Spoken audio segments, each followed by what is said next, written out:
Imagine someone telling you 5 years ago that Pokemon cards would become one of the most lucrative parts of the entire collectibles world. I mean, no one would have believed it, and even today, people are still skeptical on the power of Pokemon cards as investments. And that's why in today's video, I'm actually breaking down the 6 reasons why Pokemon investing is only going to grow in 2026. Now, the first reason is because it blends what we loved as children with adult understanding. Now, I can confidently say that nearly all people collecting and investing in Pokemon today played Pokemon games or collected Pokemon cards as kids. So this is such a precious moment, and not many people can take this away because nostalgia has grown so much, and millennials really seem to protect this part, more than any other generation. When we think of nostalgia and how much pull power it has, it really makes people spend more than they need to. But with that, you're also getting a lot of people who are kind of getting in new nostalgia waves. That whole base set and huge 1999 Pokemon nostalgia that hit, during 2020.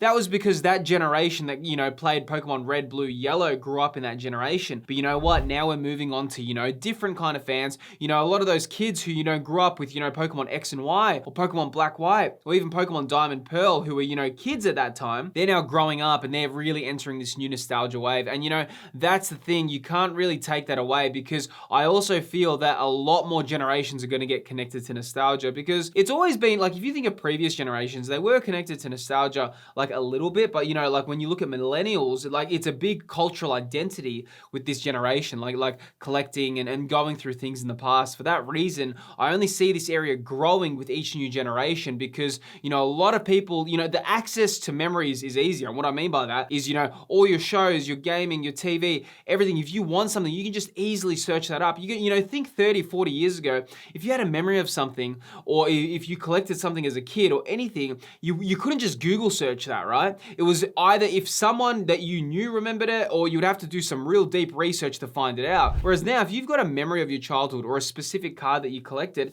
literally one Google search and there you go. You can actually see that right in your face. So that's why, because the access to get this nostalgia is easy as well, it's only going to grow. Now, the second reason is collectors who are collecting Pokemon are actually beginning to enter their peak earning years of life. So, like I said, the kids who grew up with, Pokemon Black and White or X and Y, they're entering their 20s. But the kids who played Gen 3 or Gold, Silver, and especially Generation 1 with Red, Blue, and Yellow, this generation is approaching their 40s. And which by many is considered the absolute peak for earning potential. I mean, none of us really need to learn Pokemon because we all know it so well already. And with people having more disposable income to spend on their hobbies, if they choose to do so, it actually just becomes a natural point for growth. I think the reason why vintage cards, yes, they are the first generation, especially, all that Wizard of the Coast era. Yes, it's the first generation of Pokemon cards. You got to remember all those fans who, grew up with Pokemon Red, Blue, and Yellow from the 90s. Like I said, they're in their 40s or, approaching their 40s. They're really in those points of their career where they have high earning potential. And of course, if they choose to do so, they can spend it on whatever they want, hobbies or whatever else. Now, that's the thing. That generation's already there. But what about the generation that's coming up? And that's what you got to really think. And especially for 2026 and even beyond, you're going to have a lot of these people, a lot of people like watching this channel, your careers are going to be developing, people's earning potential is going to be developing. And like I said, if they choose to spend their money on their hobbies, that is something that you got to also consider. Now, before we go any further in the video, I do actually want to give a quick shout out to today's video sponsor, NordVPN. Now, if you care about privacy, security, or just having a smoother online experience, this is a tool I seriously recommend. Now, if you've never used the VPN before, the easiest way to explain it is that it creates a private tunnel between you and the internet. This stops people seeing your browsing activity, including your internet provider, public Wi-Fi networks, and even a lot of websites which see your real location. This means it becomes much harder for companies to track you or collect data that can be used for targeted advertising. Now, one thing I really like about NordVPN is actually when I'm traveling overseas, I can still watch all my Australian shows and use apps like when I'm at home. It helps keep my whole online experience completely consistent. What I love is that one NordVPN plan allows you to use it up to 10 devices. This means your phone, laptop, desktop, and even if you own a tablet are all covered with one subscription. And the best part is that NordVPN has a 30-day money-back guarantee for new subscriptions, so you can try it out completely risk-free. Now, if you sign up using my link in the description, you'll actually get a special deal with 4 months added on top. A big thank you to NordVPN for supporting the channel. Now let's get back into this video. Now, number 3 is because grading is becoming much easier, it's becoming faster, and in some instances, it's even becoming cheaper. And with grading becoming easier, more and more people will attempt to send submissions in, though, you know, this can also create junk slabs, which is already happening. You know, it's really interesting with card grading because when I was collecting Yu-Gi-Oh, this was, you know, like 2016, 2015, I remember like if people spoke about card grading, it was like one person that you knew, well, this was in Australia anyway, would have a graded slab. It was like a pretty much more rare than now, okay? Right now, everyone has slabs, okay? It's pretty much if you collect Pokemon or if you collect any TCG, you can guarantee that person has slabs, right? And that's the thing, it's become much easier to kind of like, you know, send it in, you know, everything's become easier to do. You know, people have the tools to do all this pre-grading, more competitors are entering the market. But with grading, it also makes it much easier for the hobby to grow. I know for myself, okay, I'm just talking my personal experience, I very rarely buy expensive chase cards, if ever, if they're not graded. The reason for that is I just do not like the thought of having a card that, you know, sometimes the human eye can't detect everything, okay? And then with that, you could kind of buy, you know, a really nice raw mint copy, but of course, you know, if there is some sort of damage on it, or if there's something that really isn't seen, when I buy a graded copy, I know that the hard work's already been done for me and I can kind of trust that company. Well, it depends on the company you buy actually, because if you trust the grading company, you're pretty much buying into that company's reputation for their graded score. And the reason for this, because, you know, it just depends where you are in your kind of collecting journey. I've actually bought a lot of raw cards. Some have come back as a PSA 10, but I remember I bought this Giratina V. Now, for my eyes, I was looking at that, it looked perfect. I literally was like checking it out, everything looked great, purchased it. When I sent it to get graded to PSA, it came back a 7. Now, that's something that you just got to keep in mind because there could be surface issues, scratches, you know, some artworks are harder to display than others.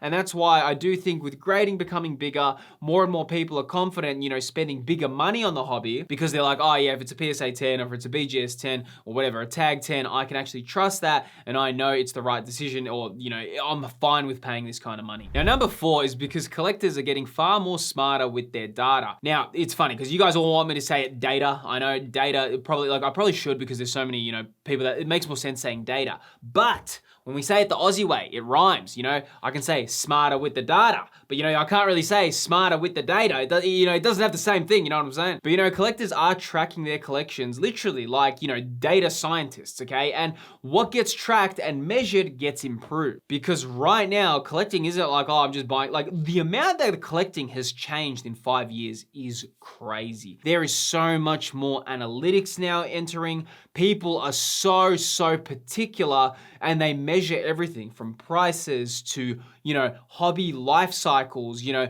to nostalgia waves and peaks. And this can all be done because we're tracking the data. If we weren't tracking the data and the analytics and, you know, finding all the measurables, we wouldn't be able to make these decisions. Now, because this is becoming so big, it's only going to grow because everyone's got reference points to what's going to happen next or what they think's going to happen next. And, you know, with so many apps tracking your collectibles, you know, people have gotten far more confident. And with this, the hobby grows because, like, you know, when you were collecting back in the day, you know, there was niche kind of collectibles. Now you've got all the kind of information you need, all the apps kind of delivering this information. Everyone knows price tracking. You know, you go to a card show, everyone already knows how to track prices super easily, you know, just by pulling out their phone. So, you know, this is becoming bigger because we all have an easy way to access the price of cards. You know, 5 years ago, it wasn't that easy to just, you know, find the prices of certain cards. You know, you could do eBay recently sold. So it's become much easier. And the more this grows, you know, the more people are going to trust Pokemon investing and, or, you know, investing in collectibles in general. Now, number 5 is iconic chase cards are just getting better and better. Literally every generation so far, they've improved and it's looking like 2026 will deliver even better chase cards. I mean, if it's anything to go from 2025, you know, literally every year, you know, chase cards have just gotten better. Artworks have just gotten so much cooler and, you know, illustrators are getting more creative and, you know, they're experimenting more as well. I can imagine that in 2026, you know, we can already see a lot of the cards that are coming out, you know, they're already looking amazing, especially for Ascended Heroes. What's going to happen even, you know, further in 2026 or even 2027? The better the artworks get, the more people enter the hobby because they're interested in it. You know, the more collectors are willing to pay higher premiums, you know, the more people talk about it. So, you know, this is something that you have to consider. Now, also, if you love connecting with the Pokemon community, honestly, one of the best ways to do so is in my channel's Discord. You can post all your TCG pools and you can connect with thousands of collectors. The server invite is in the video's description. description. Now, number 6 is Pokemon has cultural staying power that most franchises do not. I love a lot of franchises, all right? I mean, I love Yu-Gi-Oh, okay? I grew up with it. I love Dragon Ball. Even outside with my gaming, man, I love Kingdom Hearts, love Final Fantasy. I love these franchises. But, you know, I have to be real with you. Pokemon is just on another level. And I'm not saying that as like some Pokemon fanboy. Like that trust me, I'm critical as well on Pokemon. I don't just glaze and be like, hey, Pokemon does everything right. I've spoken about a lot of my videos, you know, Pokemon Legends EA, I was quite disappointed with that. But there is something different about it, and that is in terms of their market, in terms of their global outreach. Everything about them is really strong. And because of that, you know, when you're buying Pokemon cards, you're not just buying, you're literally buying a very, very strong IP. When I think of Yu-Gi-Oh, I love Yu-Gi-Oh, but you know, younger generations are collecting Yu-Gi-Oh. Kids are not collecting Yu-Gi-Oh. It's too complicated. The game's had so much power creep, and now they've introduced this like new Genesis format, which is kind of supposedly about to make Yu-Gi-Oh a little bit more easier and reduce the barrier to entry. Pretty much the only people who play Yu-Gi-Oh now are people who grew up with it, and they've stayed because, you know, to learn how to play the game now is too difficult. Pokemon doesn't have that. Pokemon makes it very easy to enter. If you want to play Legends EA, if you want to play any new Pokemon game, it's literally you just pick it up and play. It's so simple. You know, it's got a very low barrier to entry, and even the TCG. So for this reason, you got to remember when it has such a strong kind of pull power, you know, and it really is powerful, that is something to consider when you're investing in collectibles or anything in general. But you know, 2026 is going to be a very exciting year for Pokemon. But something that's very important is that you're smart with your budget decisions within 2026. And the best tips I can give you for that are within this video on screen right here. Within this video on screen, I actually go deep into what's needed to be budget savvy for 2026. Click the video that's appearing on screen. I appreciate you watching, and I'll see you on the next video.